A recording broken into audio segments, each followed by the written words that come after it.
Bem-vindos ao Direito a Falar, um programa produzido em parceria pelo ETV e pela revista Advocados.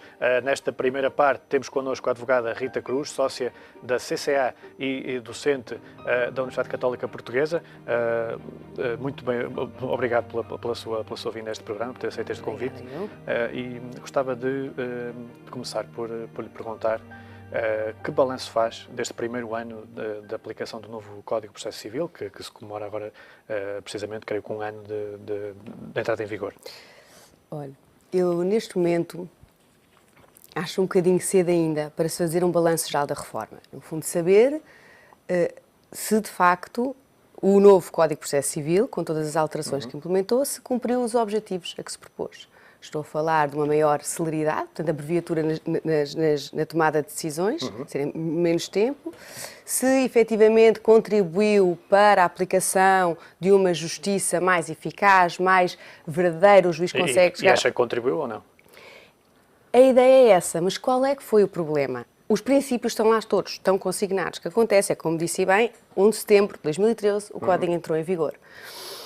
E iniciaram-se todos os procedimentos tendentes à sua aplicação, nomeadamente onde ela é mais eficaz, na audiência prévia e na audiência final. O que acontece é que, chegados a abril, dia 9 de abril, saiu um comunicado, uma deliberação do Conselho Superior de Magistratura, que, já prevendo a reforma do sistema judiciário, veio requerer aos senhores magistrados para não marcarem quaisquer diligências para depois, depois a entrada do novo mapa judiciário... Do novo mapa judiciário influenciou, no fundo, a aplicação do Código. O que é que aconteceu? Houve processos que foram suspensos, tínhamos audiências prévias em maio e os magistrados diziam: nós não podemos marcar mais porque nós não sabemos qual é o futuro. Outros até, aquelas diligências que estavam agendadas, disseram: vou suspender porque eu não sei se fico aqui, se vou ainda mudar e, portanto, não consigo garantir que a audiência vai terminar ou que esta diligência vai terminar, e diligências marcadas foram suspensas. Portanto, logo aí, está a ver, em abril começou-se a ver logo... de 6 meses começou logo a haver problemas. Por isso diz, consegue-se, e claro que estávamos no caminho, estávamos a trilhar um caminho, havia dúvidas de interpretação, havia dúvidas na aplicação, claro, mas é preciso tempo. É preciso tempo para sedimentar as soluções, é preciso tempo para se uniformizar, no fundo, determinados pontos que ainda não estavam bem, não estavam, mas os princípios certos estão consignados na reforma. E que pontos são esses? Olha,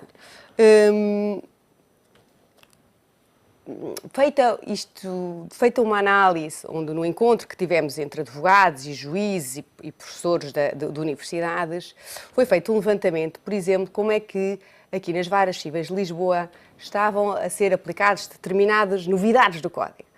E há duas grandes novidades, que é aquelas que mais imediatamente se pode verificar. Uma é as declarações de parte. Não sei se sabe, mas uma das alterações que foi feita neste Código é que a própria parte que põe uma ação, sim, em processo civil não podia falar verbalmente com o juiz, oralmente com o juiz. Não servia como meio de prova. Isso só acontecia no processo penal, no crime. E agora, pode ser. Agora, como valorar este depoimento de parte? No fundo, é um meio de prova.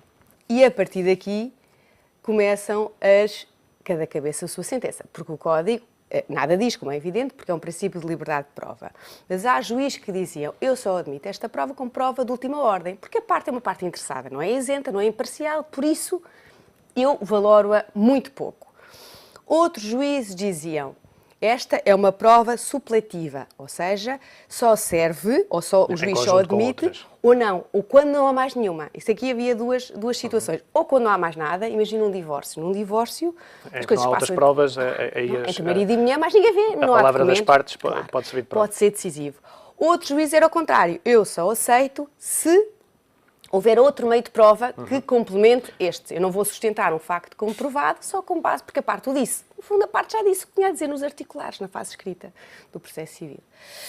E há outro, julgo que é a maioria, que equivale a uma testemunha.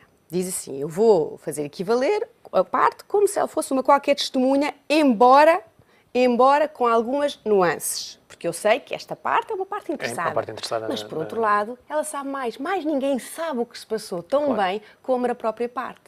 E, portanto, que cuidados é que têm? O depoimento tem que ser sério, tem que ser coerente, tem que, por exemplo, ter corroborações periféricas. Portanto, uma testemunha disse mais ou menos a mesma coisa, a produção judicial ali, não ser ela, mas se o juiz conseguir corroborar que de facto com mais aquilo, elementos. exatamente, lhe dá uma valoração, e a própria contextualização. O que é que isto significa? Uma declaração verídica normalmente está muito bem contextualizada. Quando a pessoa fala a verdade, tem pormenores, e que o juiz também consegue perceber se percebe-se quando é que aquilo é verdadeiro ou não. Exatamente. Portanto, nisso, mas como vê, é um bocadinho discrepante a maneira de valorar e depois de tratar a própria parte, porque o código parecia-me claro que diz que a parte é parte e, portanto, ela tem um determinado regime no código. Agora, muitos juízes estão a aplicar como se ela fosse uma testemunha. Vou-lhe dar 2 exemplos onde se vê essa diferença. Se ela for parte, antigamente ela só podia ir a juízo se fosse confessar. Portanto, era chamada pela parte contrária, a ver se ela confessava um facto que lhe era desfavorável. Mas quem lhe fazia a inquirição é o juiz. Para os mandatários, para os advogados que lá estão, não poderem, de alguma maneira, influenciar o testemunho.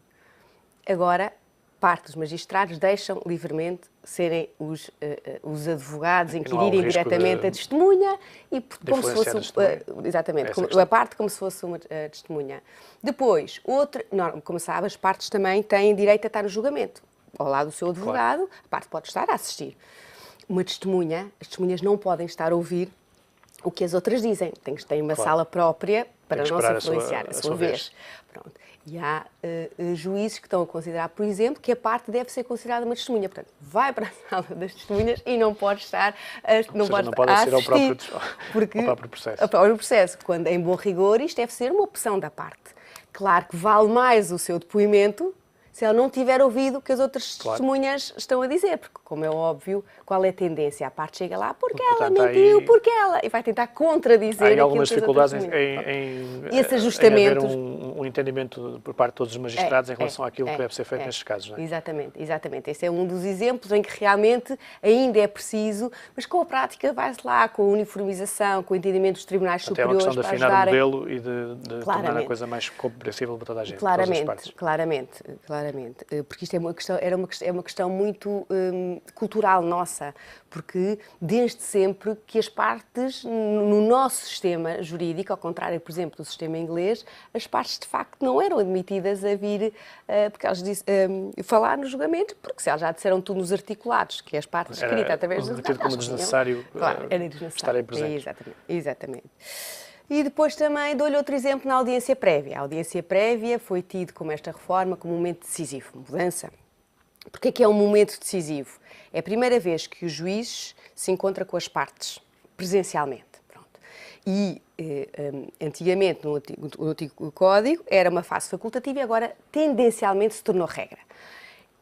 De setembro a dezembro, o que é que assistimos? Isso é uma forma de fazer com que o juiz conheça melhor o processo e saiba as motivações de cada parte. E a ideia é esta, chegar às partes, para já tentar um primeiro acordo, uma primeira aproximação. Aproximar a justiça dos cidadãos. Claro, no estar lá à parte, olhar para aquilo que as partes escreveram, que são os articulados, em que elas alegaram os factos e a sua maneira de direito, e dizer o que é que aqui interessa realmente. Que factos é que verdadeiramente são relevantes para fazermos prova. E, juntamente ambas as partes, portanto, representadas pelos advogados e o juiz, chegar conseguir aí avançar substancialmente para depois termos uma audiência de julgamento, que é a segunda audiência que se segue já. E o juiz dá a palavra às partes e tudo. O que é que acontece? O juiz ainda, aproveitando ali um hiato ainda da entrada em vigor, prescindiram da audiência prévia, mas a verdade é que eu fui a muitas durante o ano 2013 e 2014. Portanto, há uma tendência cada vez maior para aceitarem essa audiência por parte dos magistrados. Onde é que se vê a diferença? Não na audiência prévia, embora haja magistrados que acham que aquilo não serve, mas eu acho que cá está, culturalmente, isto tem que ser fomentado, porque faz todo o sentido. Mas, por exemplo, antigamente, nesta fase, o juiz olhava para as peças processuais apresentadas pelas partes e dizia, bem, este facto eu considero provado ou porque as partes estão de acordo, ou porque há um documento que confirma aquilo que as confirma partes dizem. Eu sou proprietário do terreno tal, se há um documento da certidão do registro atesta predial, aquela propriedade. atesta aquela propriedade. Isso é chamado os factos assentes. E depois eram os outros, que era preciso provar com outros meios de prova, testemunhas, documentos, o que fosse. E o juiz fazia sozinho este despacho. A ideia agora da nova reforma é o juiz não faz sozinho, chama as partes e todas em conjunto decidem isso. E uma das alterações que se fez aqui foi dizer o seguinte: o juiz, nesta fase, não diz qual é a lista de factos assentes. Está tudo em aberto. Para o juiz, depois no julgamento, não ter ideias pré-concebidas. Não. O que não é necessariamente bom. Há quem critique isto, há quem não critique isto. Porquê? Qual é a desvantagem disto? Porque se há factos assentes, estão arrumados. Já estão provados, não é preciso, na audiência de julgamento, os advogados estarem novamente a fazer provas sobre esse assunto. Portanto, há aqui, mais uma vez, não só na importância da audiência prévia, mas depois, em algumas formalidades próprias nela, que o juiz ainda não se entende, e depois partes mais técnicas, mas que eu agora não vou estar aqui a amassar, da própria elaboração da base instrutória. No fundo, considera que a reforma foi no sentido certo, mas que ainda falta afinar alguns pormenores, no fundo, na forma como é aplicada na prática. Sabe porquê? Porque cria alguma incerteza. Porque nós damos por nós a dizer aos nossos clientes ou a dizer aos meus alunos, não sei muito bem como é que isto se vai aplicar na prática. Por exemplo, aqui os factos a serem provados no julgamento são, a lei diz, são factos em abstrato, são factos gerais. Mas como é que se vai para um julgamento com factos gerais? Está a ver? Alguma incerteza que se cria, mas que tem que se ter tempo. Para se ter tempo. E acha que é importante sensibilizar os magistrados para conhecerem melhor os aspectos positivos da reforma? Eu acho que houve um grande debate desta reforma. Ela foi antecedida, a comissão que esteve por trás da reforma do Código de Processo Civil foi extremamente disponível. Houve debates, houve conferências, houve tudo e mais alguma coisa. E é, de facto, muito importante estes encontros, e houve vários, entre magistrados, advogados, estes membros da Comissão da Reforma, para explicarem exatamente o que é que se pretende, porque percebida a finalidade. E se todos usarmos por mesmo, isso é muito importante. Depois, dentro dos próprios magistrados, eles têm a sua formação. Agora, é preciso realmente tentar uma uniformização. Mas, no geral, acha que os magistrados estavam receptivos a estas novas regras? Uns mais do que outros. Mas eu acho que sim. Eu acho que há toda uma nova geração que está mais aberta a essa ideia de uma justiça mais próxima dos cidadãos. Exatamente, e que quer alterar um bocadinho o status quo. E por falar em conferências, no dia 1 há uma workshop do Círculo de Advogados do Contencioso e que tem lugar na CCA. Exatamente, a CCA vai ser a anfitriã, em que convidamos o juiz conselheiro, Lopes do Rego, do Supremo, e com o juiz de primeira instância, o Nuno Lemos Jorge. Então é mais um espaço onde vão debater, em que vai ser muito informal, podem falar. Mas em que, de facto, podemos suscitar exatamente todas estas questões e tentar encontrar um caminho de sedimentação do Código que pode ser encontrado, de facto, não é? E claro, portanto, numa altura em que estamos a assistir a problemas na aplicação da reforma da Justiça, considera então que é ainda demasiado cedo para saber se há um balanço positivo ou não deste primeiro ano do CPC? Esta questão aqui da alteração da reforma do sistema judiciário, da organização e funcionamento dos tribunais, vai criar, de facto, alguma turbulência num sistema que se queria...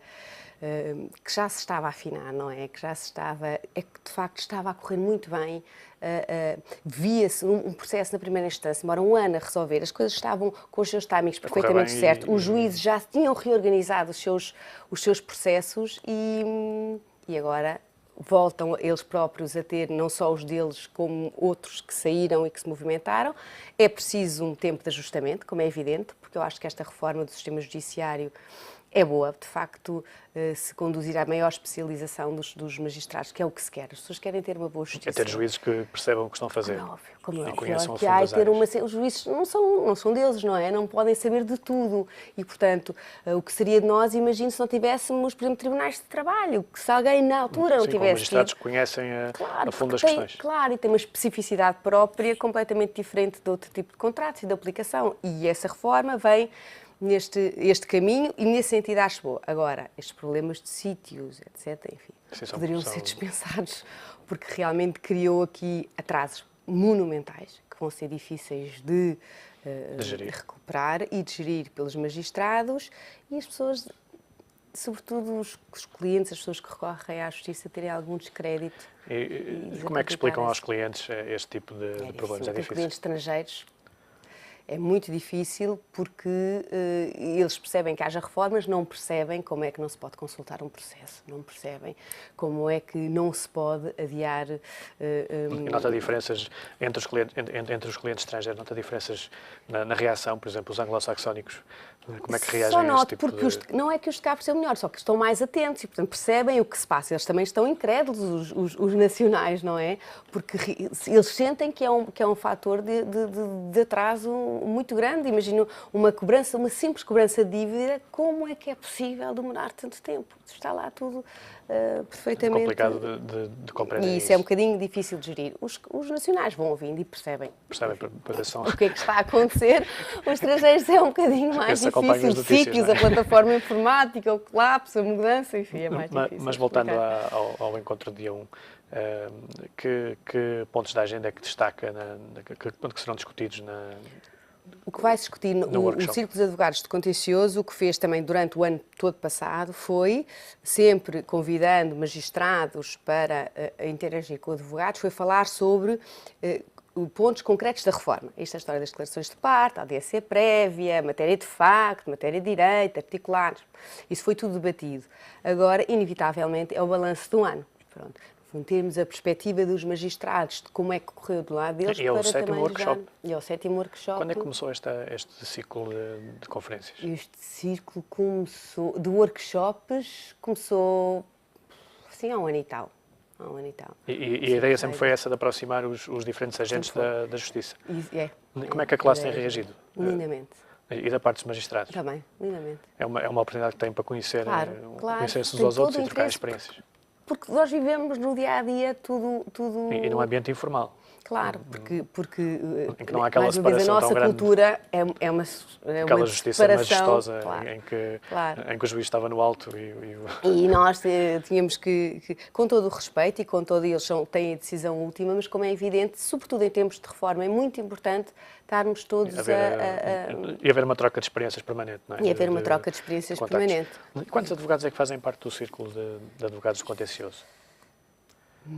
Eu vou-lhe dizer que os advogados fundadores eram para aí 20 escritórios, eles que no fundo representam são de sociedades de advogados e que são representativos das equipas de contencioso civil e comercial, porque este é só contencioso civil e comercial.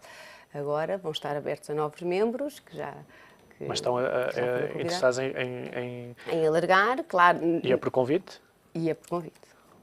E quais são os critérios da definição? Vamos ter que perguntar ao diretor do Círculo dos Advogados de Contencioso, que ele explica-lhe melhor os critérios de decisão de entrada dos novos. Mas os workshops são abertos, como é óbvio, a todo e qualquer... Incluindo as jornalistas? Incluindo as jornalistas, a advogados, temos agentes de discussão, oficiais de justiça, como é evidente, todos os que estão interessados nestas matérias árduas do direito.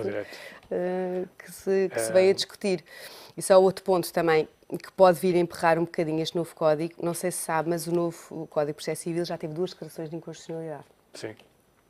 Uma a propósito dos títulos executivos e outra a propósito da injunção, mas que é outra matéria. Esta dos títulos executivos é um bocadinho mais complicada, porque no antigo Código de Processo Civil, uma declaração de um devedor a dizer que reconhecia a dívida, imagina que faz um acordo de pagamento, não é?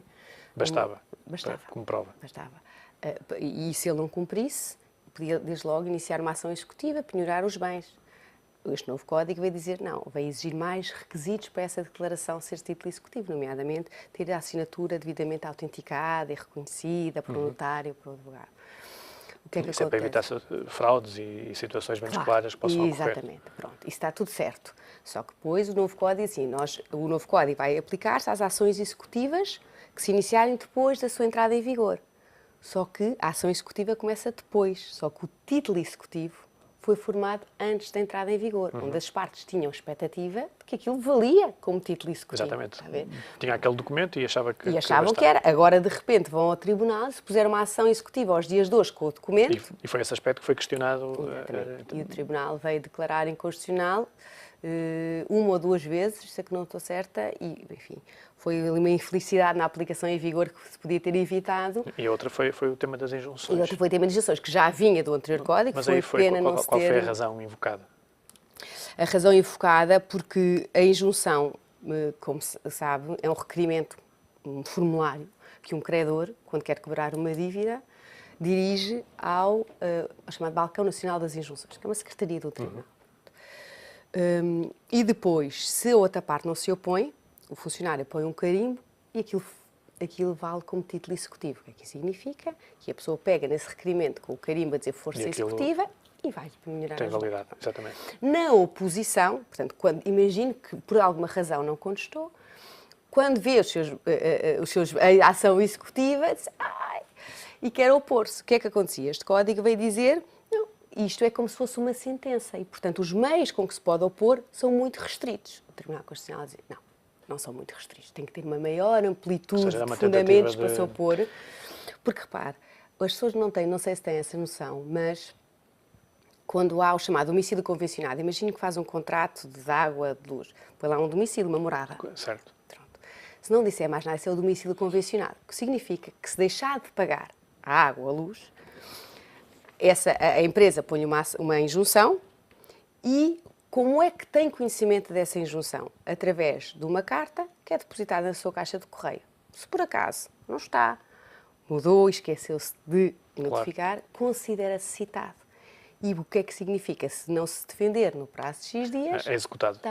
Exatamente. Os bens, portanto, claro. está a haver a debilidade de garantia que realmente uma pessoa tem conhecimento de cita. Como é que então, depois na execução, porque os fundamentos da oposição à execução de uma sentença são muito, muito poucos, não é? Claro. E o Tribunal Constitucional veio dizer assim, não podem ser tão poucos, não é? Tem que se poder defender tal e qual como se estivesse a defender de uma sentença qualquer. Exatamente. Portanto, qualquer. há pequenos aspectos ainda que é preciso limar e afinar. Mais uns que vai ser preciso, e estes dois aspectos vão ser importantes, que vai ser preciso ainda melhorar, decidir, até porque o regime de injunção não foi alterado, tem que ser compatibilizado com este código ainda. Enfim, mas tudo isto é preciso que as coisas continuem. Agora, na fase em que nós estamos, em que não é possível claro, a questão é aplicar o código... É necessário recuperar a normalidade. É necessário recuperar a normalidade. Isso é E o Círculo Contencioso vai continuar com novos workshops? Há mais algum previsto? Vai. Além deste dia 1 de outubro?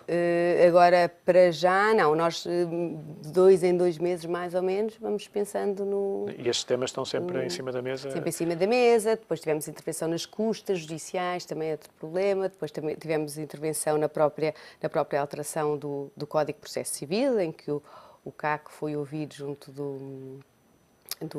da Assembleia da República, enfim, no fundo, também para ser mais uma via de voz dos advogados que têm alguma... podem levar a sua experiência, sentiu receptividade por parte dos partidos na Assembleia e do Governo, claro. Sim, quem nos foi representar diz que sim. Foi muito bem.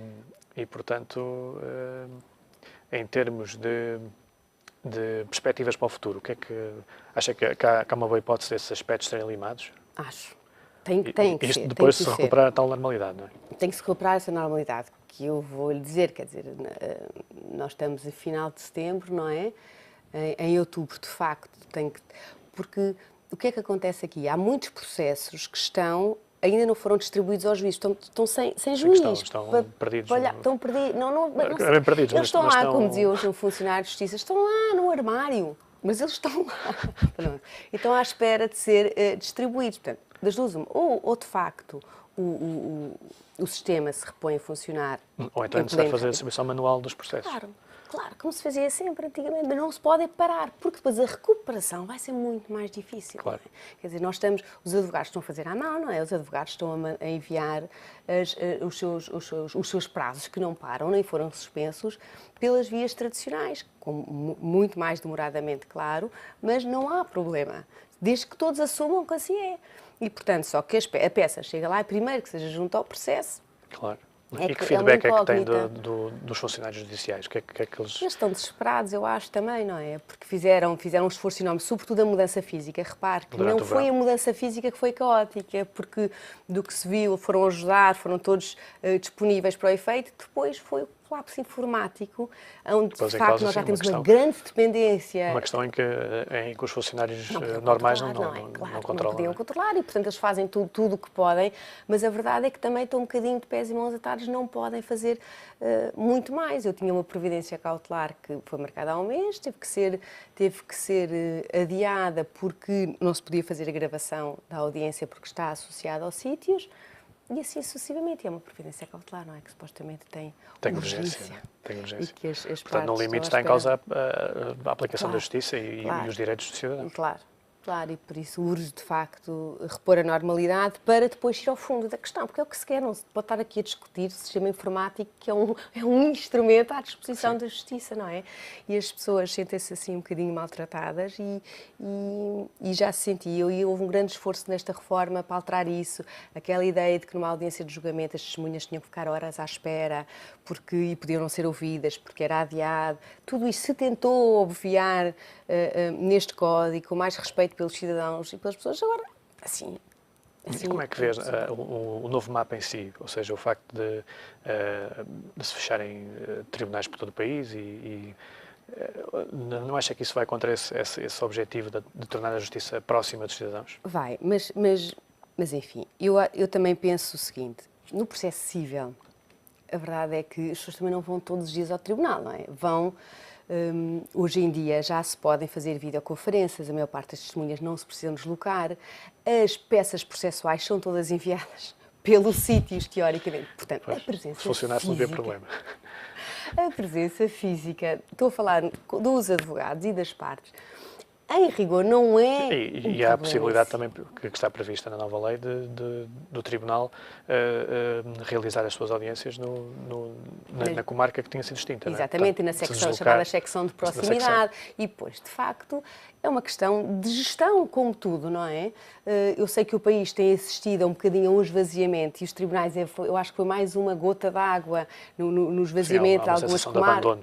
Há uma sensação, mas olhando puramente uma perspectiva de gestão dos tribunais, de facto, tribunais com poucos processos, com pouco andamento, não é isso? E não com menos de 250 por ano. Exatamente, acreditando no caçador-juiz diz que faz tudo sentido, e faz sentido, e as pessoas, de facto, o tribunal não é, hoje, atualmente, a proximidade física já não é tão relevante como há uns anos atrás. Seria, porque todas as testemunhas tinham que se deslocar, porque o advogado tinha que se deslocar. Há novas tecnologias em que isso pode ser feito. É preciso que as tecnologias funcionem. É preciso que as tecnologias funcionem. E, de facto, nessa secção de proximidade, que acho que a maior parte já estão apetrechadas com a possibilidade de fazer essas ditas videoconferências, acho que não precisam. Mas há aí algumas questões, por exemplo, que é necessário haver uma autorização a nível de despesas para que se possa realizar essa deslocação. Isso não há um risco de se atrasar alguns processos? Pois, mas isso eu espero que não é? Eu espero que não. E se de facto estamos a falar dessas secções de proximidade em comarcas que não tinham realmente um volume que se justificasse. E, portanto, se esses juízes, esses funcionários vierem ajudar outras que têm muito maior movimentação, vierem ajudar na especialização, eu acho que pode fazer sentido e pode ser uma coisa boa. Agora, é uma questão de haver uma boa gestão em cada comarca. Da gestão das expectativas, foi um bocadinho, se calhar, tudo ao mesmo tempo para essas populações que se sentem que deixaram de ter o seu tribunal, mas em bom rigor não é um problema. Muito bem, Rita Cruz, muito obrigado pela sua presença neste Direito a Falar. Obrigada. Até uma próxima. O Direito a Falar regressa depois de um curto intervalo.